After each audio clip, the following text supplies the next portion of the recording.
এতদিন দর্শক হিসাবে ক্রিকেট মাঠে দেখা যেত তাকে, এবার নতুন ভূমিকায় দেখা যাবে সারা টেন্ডুলকারকে। টি-20 লিগে দল কিনলেন শচীন টেন্ডুলকারের কন্যা। মুম্বাই দলের মালিকানা গিয়েছে তার হাতে। তবে এই ক্রিকেট মাঠে খেলা হয় না, হয় ইন্টারনেট গেমে। গ্লোবাল ক্রিকেট প্রিমিয়ার লিগে মুম্বাইয়ের দল কিনেছেন সারা। রিয়াল ক্রিকেট নামের একটি গেমে এই লিগ খেলা হয়। এর আগের মৌসুম খেলা হয়েছে। এই গেম খেলতে হলে নাম নথিভুক্ত করতে হয়। প্রথম মৌসুমে 2 লাখ নাম নথিভুক্ত হয়েছে। দ্বিতীয় মৌসুমে তা বেড়ে হয়েছে 9,10,000। তৃতীয় মৌসুমে সেই সংখ্যা আরও বাড়বে বলে আশা করা যায়। বিভিন্ন চ্যানেল ও অ্যাপে এই খেলা দেখানো হয়। তার মধ্যে রয়েছে জিও সিনেমা ও স্পট 18। এখন স্টার স্পটের সঙ্গে তা জুড়ে গিয়েছে, অর্থাৎ এই মৌসুমে জিও হটস্টার অ্যাপে এই খেলা দেখানো হতে পারে।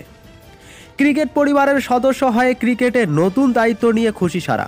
তিনি বলেন, ক্রিকেট আমাদের পরিবারের অবিচ্ছেদ্য অঙ্গ। স্পোর্ট খুবই মজার। গ্লোবাল ক্রিকেট প্রিমিয়ার লিগে মুম্বাইয়ের দলের মালিক হয়ে আমার স্বপ্ন সত্যি হয়েছে। নতুন নতুন প্রতিভার সঙ্গে যুক্ত হয়ে একটা ভালো দল তৈরি করার চেষ্টা করব।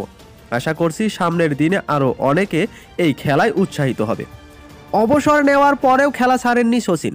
লিজেন্ডলি ক্রিকেটে খেলছেন তিনি, পাশাপাশি আইপিএল মুম্বাই ইন্ডিয়ান্সের মেন্টরের ভূমিকায় রয়েছেন তিনি। শচীনের পুত্র তথা সারার ভাই অর্জুন টেন্ডুলকারও আইপিএলে মুম্বাইয়ে খেলেন। ঘরোয়া ক্রিকেটে তিনি খেলেন গোয়ার হয়ে। এবার পরিবারের আরও একজন যুক্ত হলেন ক্রিকেটে।